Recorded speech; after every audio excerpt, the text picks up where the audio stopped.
नमस्कार बच्चों, स्वागत है आपका। आज हम आपके अध्याय 2 के कुछ प्रश्नों का अध्ययन करेंगे।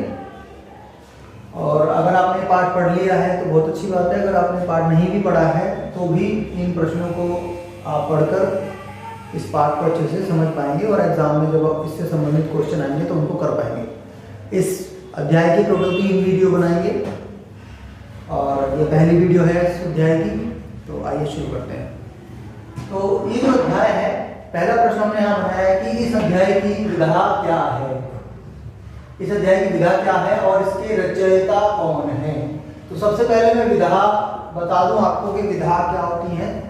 हिंदी गद्य में बहुत सारे अलग अलग प्रकार की अध्याय लिखे जाते हैं, अलग अलग प्रकार की रचनाएं लिखी जाती हैं, जैसे कहानी, उपन्यास और लघु कथाएँ, निबंध, यात्रा वृत्तांत, कई प्रकार की हिंदी गद्य में इस प्रकार की कई प्रकार की रचनाएं की जाती हैं। तो ये जो अलग अलग रचनाएं होती हैं ये विधा कहलाती हैं। तो हमारा जो पहला प्रश्न है वो यही है कि ये जो अध्याय है लासा की ओर, ये हिंदी की किस प्रकार की रचना है, अर्थात इसकी विधा क्या है। तो इसकी विधा जो है ये एक यात्रा वृत्तांत है। लेखक जो है वो 1929 या 1930 के आसपास ये चाइना गए थे। तो जब उन्होंने वहाँ गए और फिर बाद में गए, कुछ 4-5 वर्ष बाद फिर गए, तो उन्होंने अपनी उसी यात्रा को कलमबद्ध किया और उसको अपनी लिखा। तो विधा आप समझ गए कि विधा क्या है और इसकी विधा है यात्रा वृत्तांत। क्या है ये यात्रा वृत्तांत है। यात्रा वृत्तांत।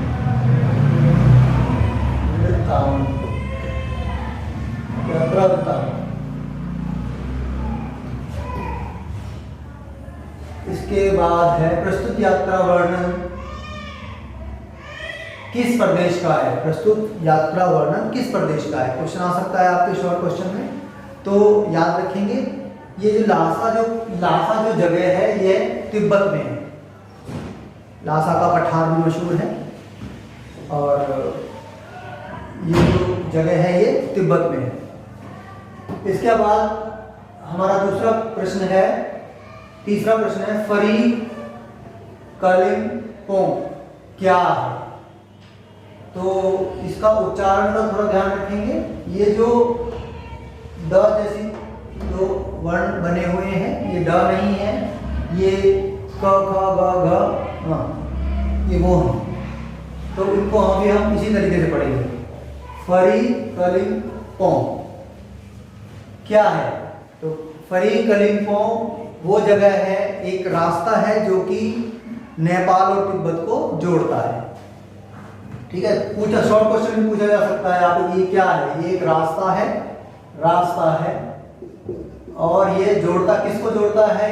ये जोड़ता है नेपाल और तिब्बत को जोड़ता है।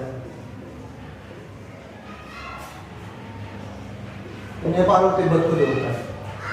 तिब्बत में भिखमंगों को लोग अपने घरों में क्यों जाने नहीं देते हैं। बहुत महत्वपूर्ण क्वेश्चन है, ये आ जाता है, कई बार पूछा गया है। तो ये इसलिए है कि तिब्बत में एक्चुअली वहाँ माहौल बहुत ही खुला है। अगर आप भद्र पुरुष हैं, आप अच्छे कपड़े पहनते हैं, आप सभ्य पुरुष हैं, तो वहाँ हमारे जैसा माहौल नहीं है कि कोई घर में एंटर नहीं आ सकता। वहाँ गेट खुले हुए हैं, आप सीधे किसी के भी घर में अंदर जा सकते हैं। लेकिन वहाँ जो निम्न जाति के भिखमंगे होते हैं, जो बहुत ही गरीब भिखमंगे, उनको वो अपने घरों में नहीं जाने देते हैं, सिर्फ उन्हीं को। वो क्यों, क्वेश्चन यही है कि क्यों नहीं जाने देते, किस बात का उनको डर होता है। तो जो तिब्बत में चोरियाँ होती हैं वो इन भिखमंगों ही करते थे, उस समय की बात है। तो इस चोरी के डर से, इसके डर से, चोरी के डर से तिब्बत में भिखमंगों को लोग अपने घरों में अंदर तक नहीं जाने देते हैं। अगला प्रश्न है तिब्बत में चाय किस प्रकार बनाई जाती है। तो तिब्बत की चाय हमारी चाय जैसी बिल्कुल भी नहीं बनाई जाती है। चाय पत्ती डालो, चीनी डालो, नहीं। तिब्बत की चाय बिल्कुल अलग तरीके से बनी जाती है। तिब्बत की चाय को, जो चाय है उसको एक चौंगी नाम का एक बर्तन होता है, उसमें मथा जाता है, कूटा जाता है, फिर उसको तैयार किया जाता है, गर्म किया जाता है और दूध की चाय जैसा रंग उसका बन जाता है। फिर उसके बाद उसमें सोडा और नमक डाला जाता है और फिर लास्ट में मक्खन उसके अंदर मथा जाता है और इन सबको मिला के फिर तिब्बत की चाय बनती है। तो इस प्रकार तिब्बत की चाय बनती है। एक और जो है यहाँ क्वेश्चन इसमें ये भी आ जाता है कि तिब्बत की चाय के बारे में क्वेश्चन ये आ जाता है कि तिब्बत की चाय किस प्रकार लेखक ने बनवाई थी। तो उसमें भी हम बता देंगे कि वहाँ ये है कि आपके पास अगर अपना सामान है, आपके पास नमक है, सोडा है, थोड़ा मक्खन है, तो वो आप किसी भी घर में जाके किसी वहाँ की महिला को दे दीजिए। वो महिला आपके लिए खुद चाय बना के दे देगी। आप उसको ये अपना सामान दे दीजिए, नमक हो गया, सोडा हो गया और मक्खन हो गया, बस। और अगर वहाँ इतना भी खुला बना है कि आपको अगर ये शक है कि ऐसा ना हो कि ये हमारा मक्खन चाय में नहीं डालेंगी या कम डालेंगी, तो आप जहाँ वो चाय बना रही है वहाँ भी जा सकते हैं और खुद उनके चाय के बर्तन से अपना कप में डाल सकते हैं अगर आपको इतना शक है। तो वहाँ इतना आज़ादी उस समय पे रही है। राहदारी और परित्यक्त शब्द का अर्थ बताइए।